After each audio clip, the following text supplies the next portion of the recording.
Recording in Yesus progress. Tuhanku, betapa dalamnya kasih setiamu, betapa besarnya kebaikanmu, hidupku dipenuhi kemuliaanmu, indahnya oh Yesus Tuhan, betapa dalamnya kasih setiamu, betapa besarnya kebaikanmu, hidupku dipenuhi kemuliaanmu, indahnya oh Yesus Tuhanku, indahnya oh Yesus Tuhanku, indahnya oh Yesus Tuhanku. Beri kemuliaan buat Tuhan. Ya, silakan duduk. Mungkin ada yang mau bagi berkat? Belum ada? Ya, sebentar kita mau dengarkan firman Tuhan. Hari ini yang bicara Mas Agung. Sebelum mendengarkan firman Tuhan, kita mau naikkan pujian sebentar tentang betapa besarnya Tuhan dalam kehidupan kita. Jadi terkadang kalau kita ada orang yang janji sama kita, betapa besarnya kita percaya itu tergantung siapa yang janji, benar nggak?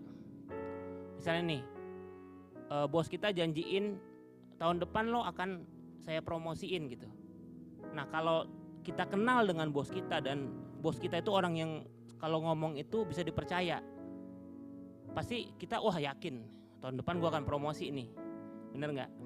Atau contoh yang lain misalnya, kalau yang ada orang yang janji ke kita, nanti kalau kamu melakukan ini saya akan kasih uang 1M misalnya. Teman-teman percaya nggak? Tergantung ya, tergantung siapa yang janji. Kalau saya yang janji pasti teman-teman nggak percaya. Tapi kalau yang janji misalnya Pak Prayogo Pangestu, percaya nggak? Percaya ya, karena aset dia T gitu ya, 1M itu bagi dia ya nothing gitu. Nah, dalam kehidupan kita kadang-kadang kita lupa gitu, bahwa ketika Tuhan berjanji, ya dia lebih dari semua orang, lebih dari bos kita, lebih dari konglomerat sekaya apapun. Dia adalah Tuhan yang unlimited, amin. Yuk kita naikkan pujian ini, kita bangkit berdiri. Tuhan, Engkau besar Tuhan buat kehidupan kami. Yes. Katakan, ku hidup karena percaya. Ku hidup karena percaya, Kau yang berjanji setia, pengharapanku selalu ada di dalam-Mu. Ku tidak akan menyerah. Ku tidak akan menyerah, meski dalam kesesakan, seluruh hidupku dalam genggaman-Mu. Aku punya Tuhan yang besar. Aku punya Tuhan yang besar, yang telah berjanji dan sanggup menggenapi. Imanku bersepakat percaya kuasa-Nya, ku terima sekarang kemenangan dari-Mu. Ku tidak akan menyerah.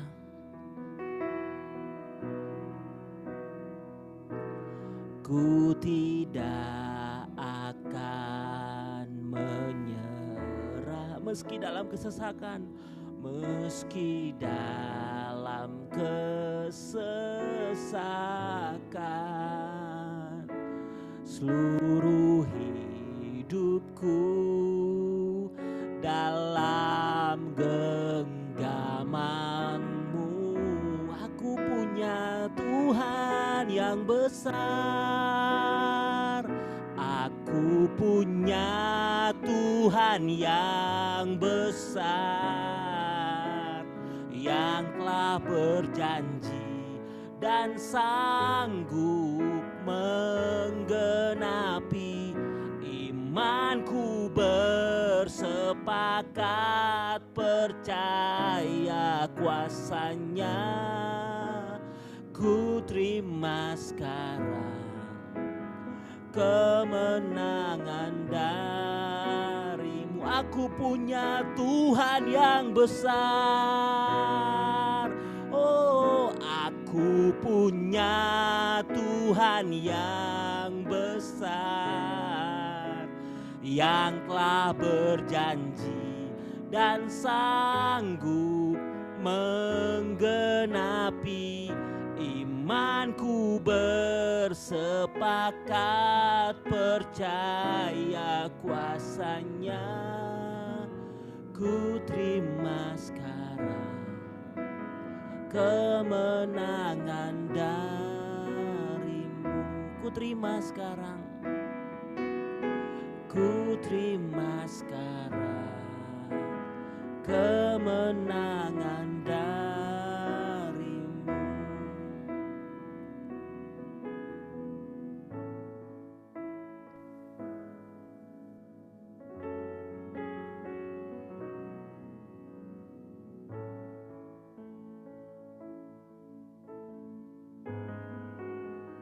Terima kasih Tuhan, Kau baik buat kehidupan kami. Apapun yang terjadi Tuhan sampai bulan Oktober 2024 ini, kami mau katakan Engkau baik.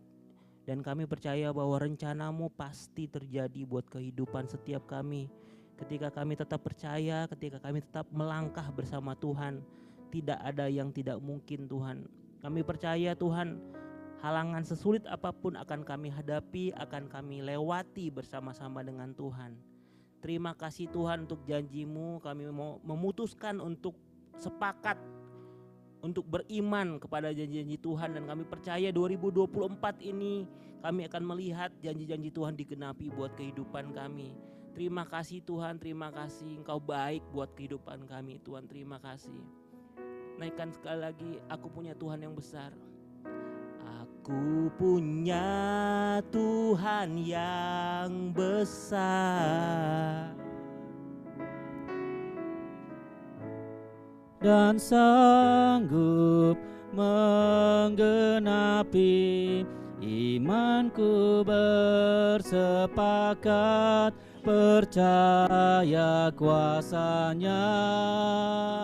Ku terima sekarang kemenangan barimu. Ku terima sekarang,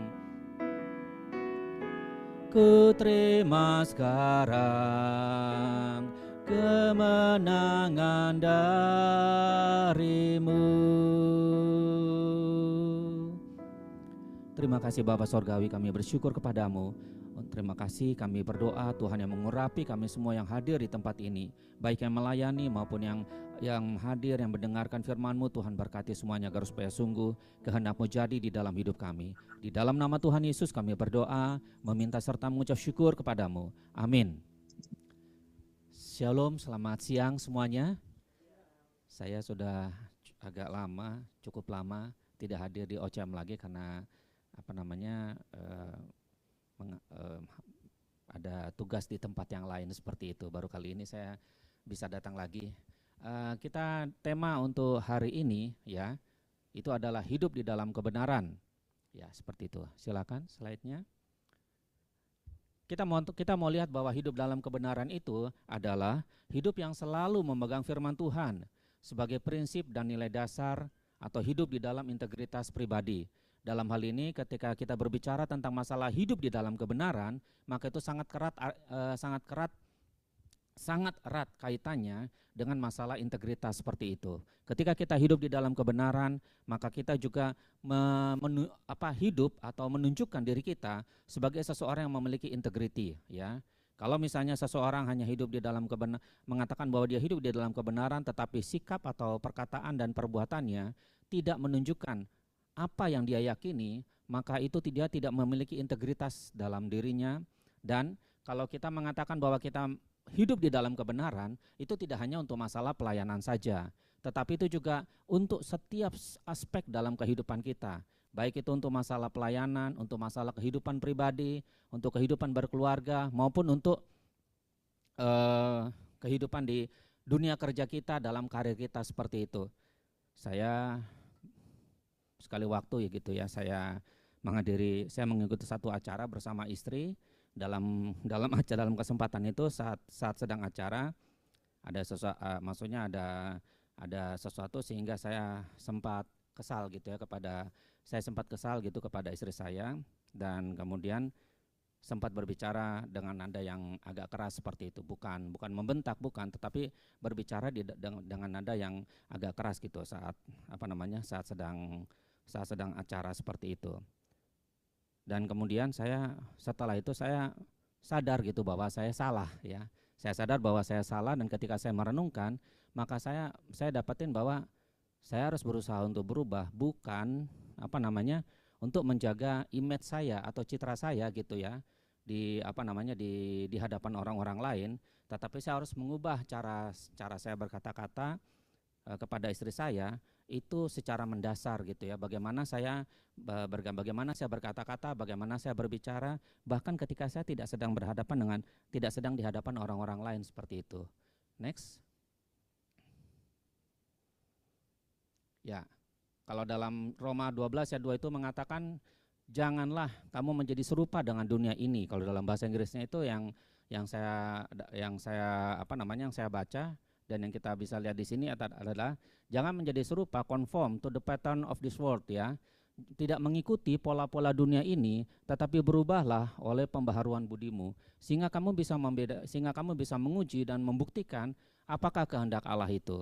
Jadi ketika kita hidup di dalam kebenaran, pada dasarnya kita hidup dalam kita mengambil satu jalur yang tidak mengikuti pola-pola yang dilakukan oleh dunia ini. Ketika saya dulu bekerja di Bandung, saya dulu sempat kerja di Bandung ya, di Lewi Gajah, di perusahaan konveksi seperti itu. Walaupun pemiliknya itu adalah perusahaan konveksi untuk ekspor gitu ya. Walaupun pemiliknya itu adalah orang Kristen, tetapi seringkali dalam prakteknya dalam menjalankan atau mengelola perusahaan itu mereka tidak menjalankan nilai-nilai Kristen. Sebagai contoh misalnya saya waktu itu menjabat sebagai staf PPIC ya, Planning, Purchasing, Inventory Control seperti itu. Jadi saya yang bertanggung jawab, yang mengawasi keluar masuk bahan baku sampai keluar masuk bahan baku sampai dia menjadi produk jadi seperti itu. Dan seringkali ketika misalnya kalau dalam perusahaan konveksi itu biasa ya kita menggunakan maklun atau vendor dari luar ya untuk kita mengerjakan proyek yang kita terima. Nah seringkali ketika misalnya vendor nelepon gitu ya, menanyakan kapan ini pembayaran tagihan, kapan ini pembayaran order yang kami terima itu bisa proyek yang mereka terima itu bisa dibayarkan seperti itu. Seringkali ketika misalnya mereka bertanya yang bertanggung jawab seperti itu, orangnya pada ada tapi bilang kepada saya, "Gung, udah kamu terima aja, bilang aja saya nggak ada, bilang aja saya keluar," kayak begitu. Saya cukup sulit gitu ya untuk bohong, nggak boleh gitu ya, tapi menolak juga nggak bisa. Dan itu akhirnya saya gimana gitu caranya itu sampai akhirnya saya berkata-kata pokoknya nggak bohong gitu ya, pokoknya nggak bohong, tapi juga menunjukkan bahwa dia nggak bisa nelepon saat ini gitu. Apakah saya lupa juga saya waktu itu nerima teleponnya gimana, bilang sedang tidak bisa ditemui atau misalnya bagaimana. Sampai akhirnya lama-kelamaan karena saya terus menerus seperti begitu, lama-lama akhirnya mereka yang ada dalam ruangan kantor itu bilang, "Lah kalau terima telepon udah jangan si Agung lah, susah dia nggak bisa bohong gitu ya. Cari orang lain aja yang terima telepon bilang nggak ada." Begitu juga ketika misalnya ada pemeriksaan audit dari kantor pajak, perusahaan itu menjalankan 2 buku gitu. Satu buku yang asli gitu, yang maksudnya produk data bahan baku dan produk jadi yang asli, tapi satunya lagi yang sudah istilahnya sudah di markup lah gitu ya, sudah di markup atau sudah dibuat begitu rupa dengan tujuan untuk mengurangi nilai pajak. Itu juga sama gitu, seharusnya sebagai staf PPIC saya yang seharusnya menerima petugas pajak gitu ketika mereka audit. Tapi karena saya juga ya Tuhan tolonglah gitu ya, sehingga pada waktu itu mereka akhirnya diambil alih gitu sama orang lain. Udahlah, kalau misalnya nanti petugas pajaknya datang sini buku-bukunya, sini semua pembukuannya. Jadi nanti staf lain yang ngambil gitu. Biarin aja saya nanti hadapin petugas pajaknya. Lu mah nggak bisa kalau susah kalau di ngadepin susah kalau harus kayak begini-begini seperti itu. Itu menjadi Jadi ketika kita hidup di dalam integriti, ketika kita hidup di dalam integritas kita dan kita menunjukkan bahwa kita itu tidak sama gitu, tidak mengikuti pola-pola yang dunia ini berikan, maka kita akan diubahkan oleh pembaharuan akal budi kita, dan kita akan bisa dikatakan di sini test and approve ya. Kita bisa menguji dan kita bisa mengetahui bahwa apakah kehendak Tuhan itu bagi kehidupan kita. Berikutnya.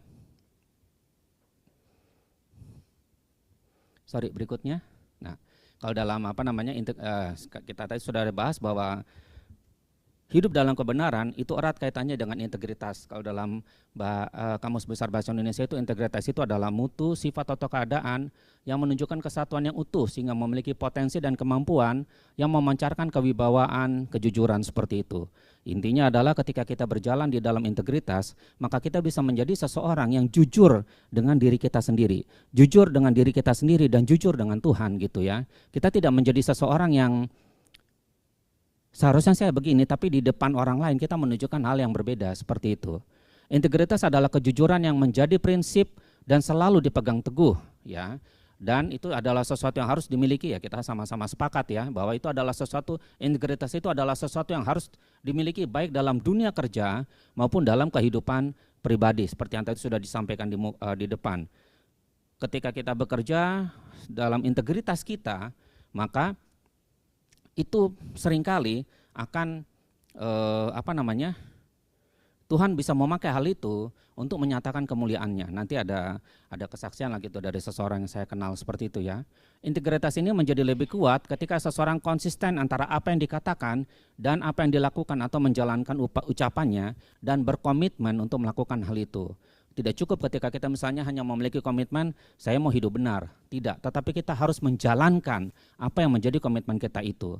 Begitu juga dalam kehidupan kita dalam kehidupan kita baik di pribadi, di rumah, ya, atau dalam pelayanan atau misalnya dalam dunia kerja ketika kita menghadapi situasi-situasi di mana kita dituntut karena tekanan atau tuntutan untuk menjadi seseorang yang tidak seperti yang saya yakini gitu ya, tidak sesuai dengan apa yang saya yakini, maka bagaimana kita bisa bersikap, bagaimana kita bisa mengambil sikap kita, itu menunjukkan integritas kita dan itu menunjukkan seberapa jauh kita berjalan di dalam kebenaran seperti itu. Integritas adalah praktik bersikap jujur dan menunjukkan kepatuhan yang konsisten tanpa kompromi terhadap prinsip, nilai moral dan etika yang kuat. Jadi ketika kita meyakini sesuatu ya, kita percaya bahwa apa yang kita tahu itu benar dan kita pegang itu, dan itu benar-benar kita pegang, maka ketika kita memegang ya, konsisten memegang prinsip, nilai dan etika itu yang kita yakini di dalam Tuhan, kebenaran di dalam Tuhan, maka kita bisa menjadi seseorang yang hidup di dalam kebenaran, jujur terhadap diri sendiri, jujur terhadap Tuhan dan terhadap orang lain. Yang berikutnya, orang-orang hidup dalam kebenaran dan integritas pribadi itu adalah mereka yang pertama selalu menjadikan Tuhan dan kebenarannya sebagai referensi, bukan kepentingan atau keinginannya. Ini adalah sesuatu hal yang sangat penting, bahwa ketika kita menjalankan hidup di dalam kebenaran, kita menjalankan hidup di dalam integritas, maka motivasi utamanya itu adalah bukan untuk mendapatkan keuntungan pribadi, seperti itu. Seringkali ada banyak orang, mereka bisa bersikap baik di hadapan orang ya, mereka bisa menunjukkan sikap-sikap atau perilaku tertentu di hadapan orang, tapi itu dengan motivasi hanya untuk kepentingan mereka. Sementara kalau orang-orang hidup dalam integritas, yang hidup dalam kebenaran, seringkali mereka justru harus kadang-kadang bentrok gitu ya, kadang-kadang bentrok dengan situasi atau tuntutan keadaan yang mengharuskan mereka untuk melakukan sesuatu, tapi mereka bisa berkata tidak, walaupun itu mungkin tidak menguntungkan mereka. walaupun itu mungkin tidak menguntungkan mereka, seringkali ketika menjalankan hal itu, ya tidak bisa berpikir. Contohnya seperti yang saya bagikan tadi, ketika saya kerja di perusahaan konveksi itu, saya sudah nggak bisa mikir lagi apakah nanti saya bisa dapat promosi atau enggak. Itu sudah jauh di luar pemikiran saya.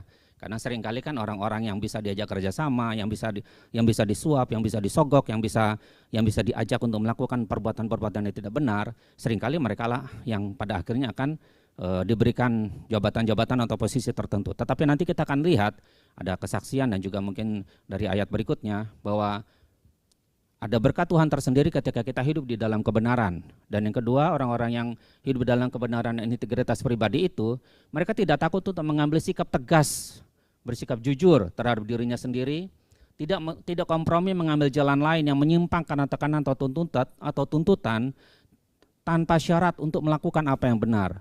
Itu adalah ketika kita menjalani hidup kita di dalam kebenaran, maka seringkali kita tidak bisa menetapkan syarat. Saya mau hidup di dalam kebenaran, asal itu memberkati saya. Saya mau hidup di dalam kebenaran, asal itu menguntungkan saya. Saya mau hidup di dalam kebenaran, asal itu sesuai dengan kepentingan saya. Nggak bisa seperti itu. Seperti yang tadi di poin pertama ya, mereka selalu menjadikan Tuhan sebagai, dan kebenarannya itu sebagai referensi, bukan masalah keuntungan atau manfaat. Dan ketika kita melakukan hal tersebut, bisa saja kita akan betul-betul mengalami kita dijatuhkan, tidak mendapat promosi dan sebagainya, tetapi itu tidak menghalangi kita untuk kita hidup di dalam kebenaran, ya, tidak kompromi mengambil jalan yang menyimpang, ya, mengambil jalan yang bengkok, mengambil jalan yang belat-belit seperti itu karena tekanan atau tuntutan yang ada. Saya ngerti bahwa dalam dunia kerja kadang-kadang tidak mudah ya, tidak mudah, apalagi bagi seorang pengusaha. Yang orang-orang yang menjalankan usaha itu kadang-kadang itu seringkali tidak mudah untuk menjalankan hal tersebut. Ada banyak hal yang terjadi memaksa seseorang untuk melakukan hal-hal yang tidak sesuai dengan hati nurani atau sesuai dengan keyakinannya. Tapi disitulah kita harus contohnya yang sederhana aja gitu ya. Saya baca satu berita di Amerika itu kan ada propaganda LGBT seperti itu ya.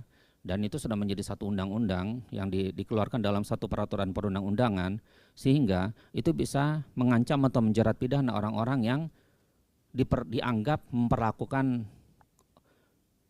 kalangan LGBT ini secara rasis. Sekali waktu ada satu pembuat toko, maksudnya ada satu bakery seperti itu ya. Ada satu bakery, dia menerima permintaan dari pasangan LGBT seperti itu untuk pernikahan mereka. Karena dia meyakini bahwa itu tidak sesuai dengan iman yang dengan imannya, maka dia maksudnya dia menolak lagi itu untuk membuat kue pengantin gitu ya bagi pasangan LGBT ini. Ya intinya ujung-ujungnya adalah dia akhirnya dituntut ke pengadilan dan diharuskan untuk membayar denda yang cukup besar gitu ya, mungkin bisa membuat dia bangkrut. Tetapi memang kemudian dia terus mengajukan banding dan dibantu dengan para pengacara dari kalangan anak-anak Tuhan lainnya. Saya kurang tahu bagaimana berita terakhirnya, tetapi itu adalah situasi-situasi yang mungkin bisa terjadi. Mungkin kalau kita di Indonesia tidak sampai seperti itu, tetapi ada banyak hal yang lain. Ya, saya dengar dari seorang rekan saya yang menjalankan usaha pendidikan, paling susah katanya kalau menjalankan usaha pendidikan itu kerjasama dengan kerjasama dengan organ atau lembaga pemerintahan, karena bisa masuk tapi katanya Pak di markup ya, nanti Bapak tetap nilainya segini, tapi nanti Bapak nanti tetap nilai segitu tetapi di markup, jadi nanti lebihnya untuk kami. Itu adalah suatu praktek yang seringkali umum untuk kita jumpai juga ya dalam dunia marketplace, dan itu menjadi satu tantangan bagi kita gitu. Apakah kita bisa menjalankan kebenaran, hidup dalam integritas kita dalam situasi-situasi seperti itu. Yang berikutnya kita cepat aja. Ya, contohnya itu dalam Daniel 3 ayat 15 sampai 18 ya, tentang perapian yang menyala-nyala seperti itu ya. Singkat ceritanya adalah Raja Nebukadnezar membuat patung dan mengharuskan semua bangsa, semua orang yang ada di dalam di bawah pemerintahannya untuk sujud menyembah kepada patung itu. Kalau tidak, mereka akan dilempar ke dalam perapian yang menyala-nyala. Tetapi di antara mereka ada Hananya, Misael dan Azaria yang dengan tegas menolak untuk bersujud menyembah kepada patung itu.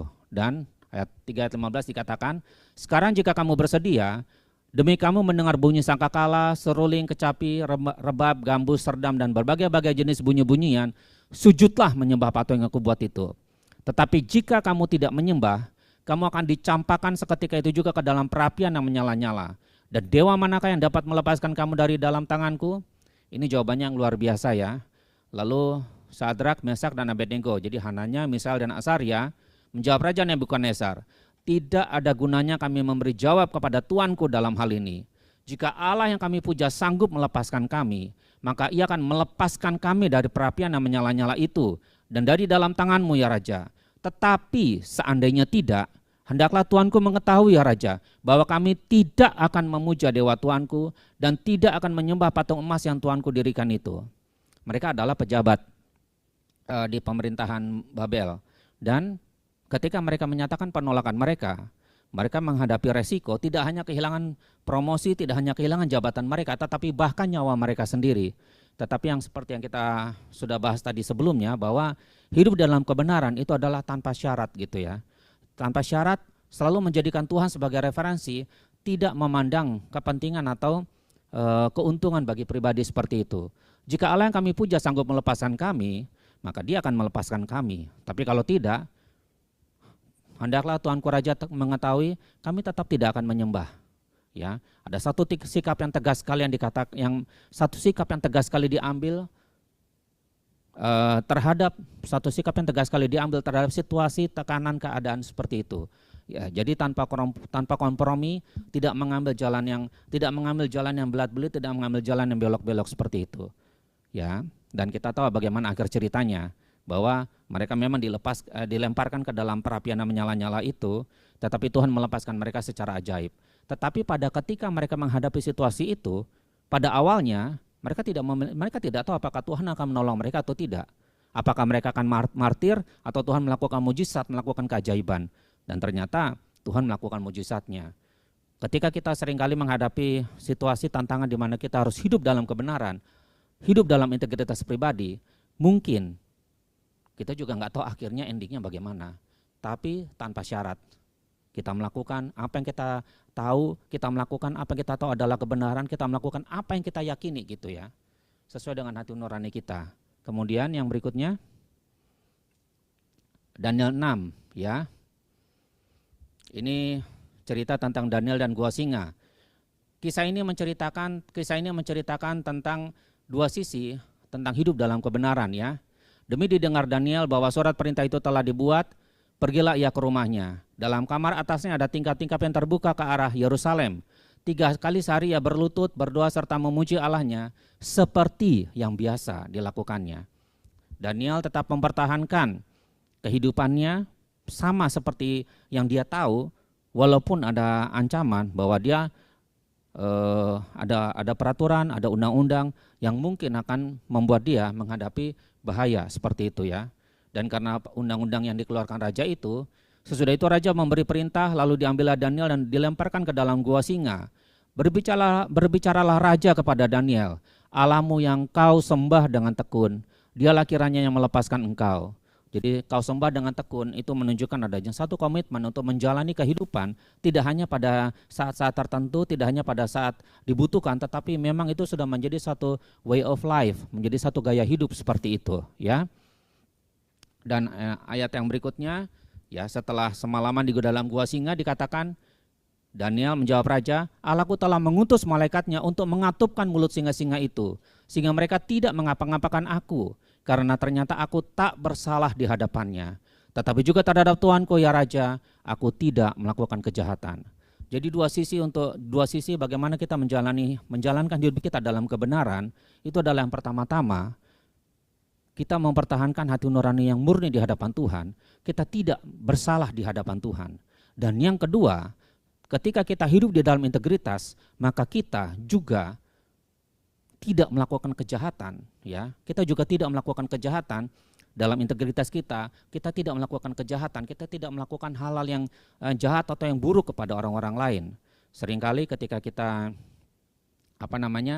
ada dua sisi ini, kadang agak-agak bias gitu ya, agak-agak bias. Seseorang bisa saja hidup dalam integritas, dia mempertahankan apa yang dia yakini benar, tetapi apa yang dia yakini benar itu merugikan orang-orang lain. Sebagai contoh ya, tentu saja kita melihat ada banyak orang-orang yang ya mungkin dalam beberapa waktu ke belakang ya kita banyak mendengar berita orang-orang yang karena keyakinannya gitu melarang orang dari agama atau keyakinan lain untuk beribadah. Karena keyakinannya mereka melakukan pembunuhan, meledakkan diri dan sebagainya. Dua sisi dari hidup dalam kebenaran itu adalah ketika kita hidup dalam integritas, yang pertama-tama kita tidak bersalah di hadapan Tuhan. Tapi yang kedua, kita juga tidak melakukan kejahatan kepada orang-orang lain. Yang berikutnya, ya, ini adalah satu ayat penutup ya, Duri dan perangkap ada di jalan orang yang serong hatinya. Siapa ingin memelihara diri menjauhi orang itu, dari Amsal 22 ayat 5. Tetapi kalau dalam bahasa Inggrisnya saya dapatin satu pengertian yang sangat menarik itu ya, dikatakan bahwa duri dan jerat ada di jalan orang-orang yang bengkok, seperti itu. Tetapi mereka yang menjaga dirinya akan jauh dari semuanya itu.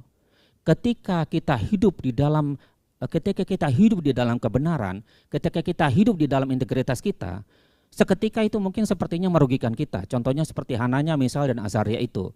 Karena mereka melakukan kebenaran, mereka terancam untuk tidak mendapatkan promosi, mereka terancam untuk kehilangan jabatan mereka terancam kehilangan semua fasilitas mereka, bahkan mungkin kehilangan nyawa mereka. Tapi ketika mereka bertahan hidup di dalam kebenaran itu, maka itu membuka jalan bagi mereka, ya. Bahwa duri ya, hal-hal yang menyakiti kita, hal-hal yang menyakiti kita, hal-hal yang melukai kita seperti itu ya. Dan jerat itu adalah hal-hal yang menghambat kita, yang menahan kita, yang membuat kita tidak bisa bergerak kemana-mana. Itu ada di jalan orang-orang yang bengkok, dikatakan. Di jalan orang-orang yang menyimpang, yang hatinya serong. Tetapi orang-orang yang menjaga dirinya ya, he who guards himself ya, untuk hidup di dalam integritas, hidup di dalam kebenaran. Firman Tuhan berkata, Amsal 22 ayat 5 berkata, he will be far from them. Ya, dia akan jauh dari semuanya itu.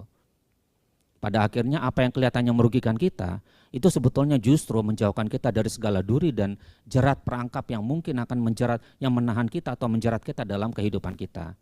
Ada satu kesaksian dari seorang kakak pembimbing saya gitu ya, seorang pembina rohani saya ketika saya masih di Bandung. Intinya adalah setelah lulus SMA, dia kuliah di ITB, kemudian kemudian lulus, dia bekerja di perusahaan BUMN ya, anak perusahaan Garuda seperti itu.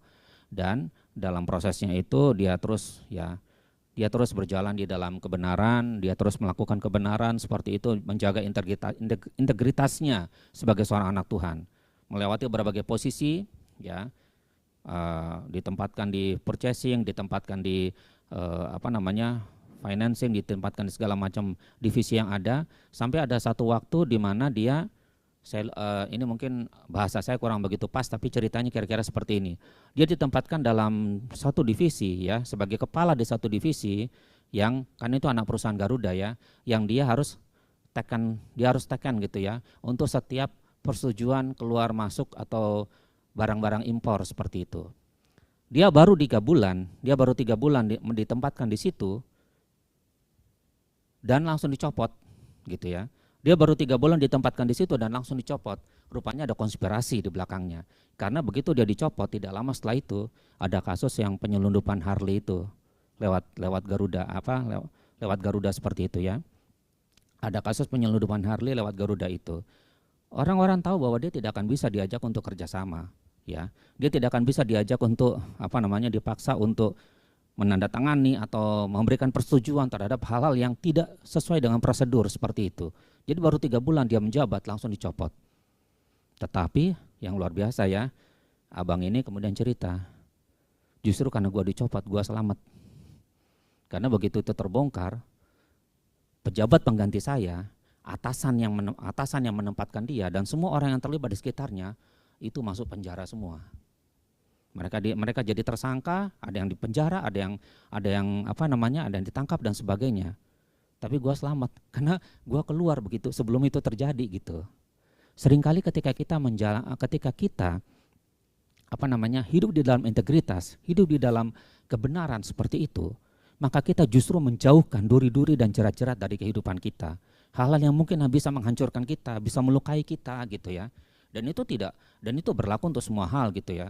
Baik untuk kehidupan asmara, baik untuk kehidupan berkeluarga, baik untuk pelayanan, baik untuk karir, profesi seperti itu berlaku semuanya. Thorn and snares are in the way of the perverse.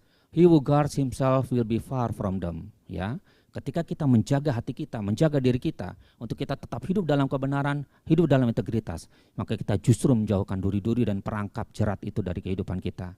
Yang berikutnya, ya, ini kesimpulan ya. Kiranya hidup kita itu akan selalu menjadi berkat bagi orang lain ketika kita hidup dalam integritas, baik di dalam pikiran, perkataan dan perbuatan, hidup dalam kebenaran firman Tuhan, memegang firman Tuhan dalam hidup kita, memegang nilai-nilai yang Tuhan, memegang apa yang menjadi keyakinan kita dalam hati kita gitu ya, memegang nilai-nilai yang kita tahu itu adalah kehendak Tuhan gitu untuk kita lakukan, kita jalani dalam kehidupan kita. Ada lagi nggak yang setelah ini? Saya lupa. Ya. Dan kita semua itu sedang dalam satu perjalanan gitu ya. Seringkali tidak mudah untuk kita berjuang sendirian seperti itu. Karena itu sebagai persekutuan orang-orang percaya, mari kita bisa saling support, kita bisa saling mendukung, kita bisa saling mendoakan. Ketika kita bisa saling sharing ketika misalnya kita menghadapi hal-hal tertentu yang mungkin mendorong kita untuk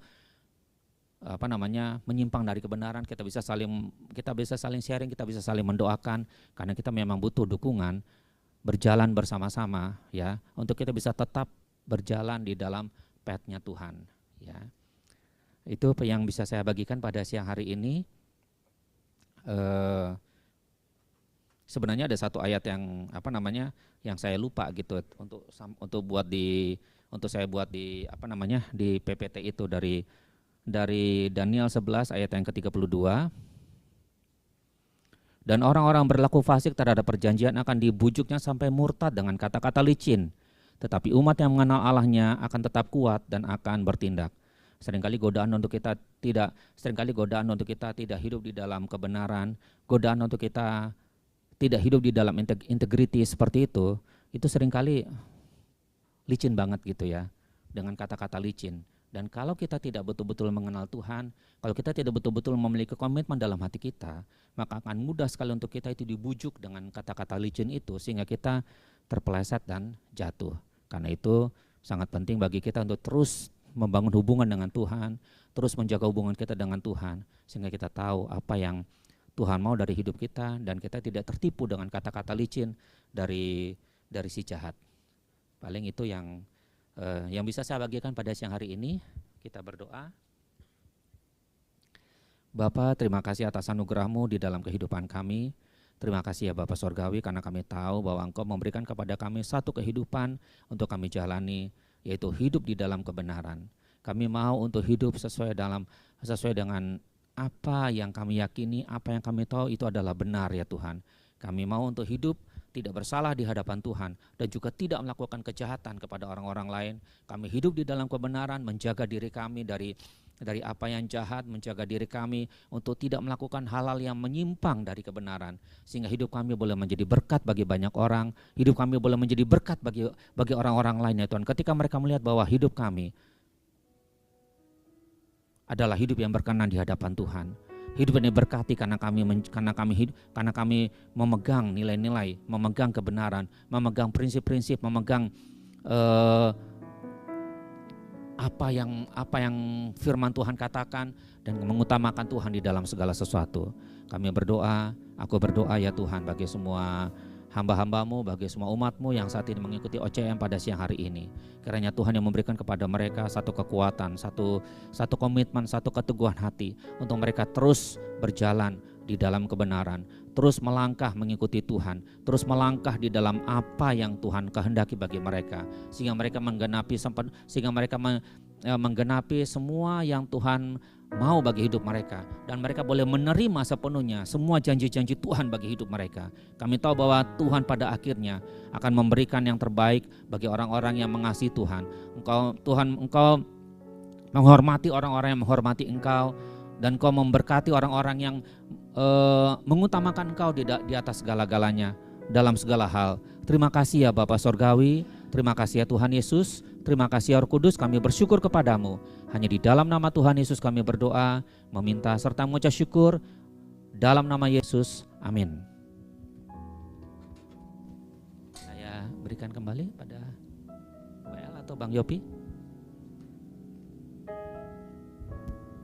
Baik, puji Tuhan. Kita berikan kemuliaan buat Tuhan kita, amin. Ya, benar Bapak Ibu Saudara ya, bahwa dunia kerja bukan dunia yang mudah, amin. Siapa yang punya tantangan di dunia kerja hari-hari ini, boleh angkat tangan. Yang hari ini lagi susah banget nih sebenarnya begitu ya. Waktu manusia jatuh ke dalam dosa, Tuhan kasih kutuk tuh, yang pertama ke ular ya.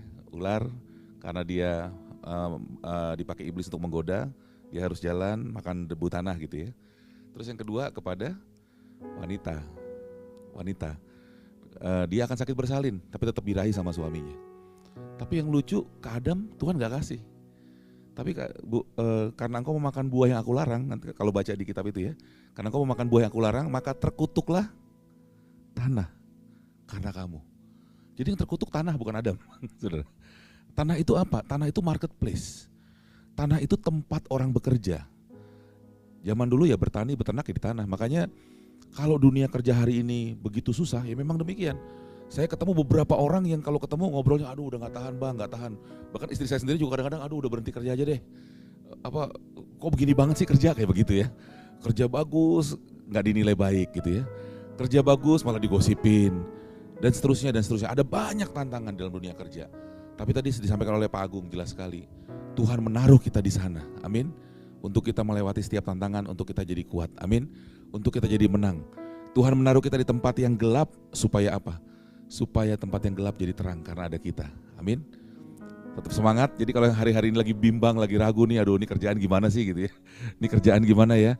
Bahkan tantangan untuk tidak berbuat benar juga ada ya. Bahkan dipecat atau diapakan itu pun. Ya saya mau katakan memang seperti itu dunia kerja. Tapi kita gak kalah karena itu. Karena kita punya Tuhan, amin.